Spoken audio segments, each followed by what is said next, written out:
Religion is chasing after the wind. Religion is pursuing shadows. No matter how much you try to catch my shadow, you will never find me. You will never find me. You try so hard. You fast for 40 days. You think you're righteous until you meet someone who fasted for 80 days. You fasted for 80 days. You think you're righteous until you meet someone who fasted for 120 days. Where would your righteousness be based on?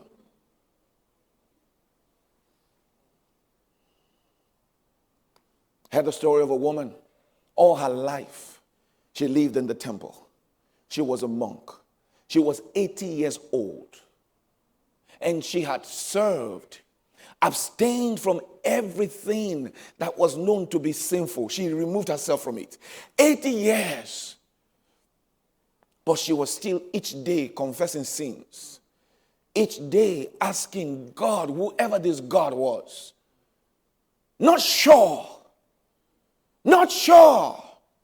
80 years of religion. 80 years of chasing of shadows. Until one day, a dear minister came to town. His name was T.L. Osborne. And he came and he was organizing a crusade. And she heard about it. So she decided she wore something over her clothing. She wore something, monks, they wear a certain kind of dress and you can tell. So she wore something over her clothing because she didn't want people to recognize her. And she went and she stayed in that crusade. And she was right there at the back. And the preacher preached about Jesus. And preached about the grace of God. And preached about the remittance of sins. And for the first time, she saw God. She saw God. This unseeable God. This unapproachable God. Listen, when Jesus said, I am the way. I am the way. When he said, I am the way, there was no way. There was none. There was none. When he said, I am the way, he meant what he said. There was no way. Not to the Jews, there was none. The Jews had the sacrifices, but the sacrifices was not enough. Paul said in Hebrews, he said, if the sacrifice was enough, after they did 1 year, they would have stopped. But each year they had to do it because every year when they did that sacrifice, it was a remembrance of sin. It was a reminder that what happened last year was not enough, so let's do it again. Sad, some Christians are still here. They are still like, they are Christian Jews. Shedding the blood instead of walking in the shed blood.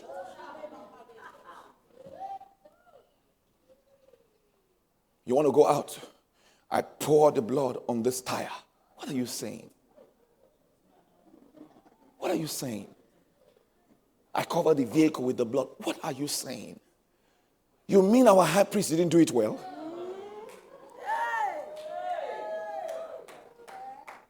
Paul said every time they had to do the sacrifice, it was a remembrance of sin. It was a reminder that the sin was still there. Every time you are covering your house with the blood, where do you live? He that dwells in the secret place of the Most High, hear this, shall abide. The word is abide, abide, abide, permanently abide. In him we live, in him we move, in him we have our being.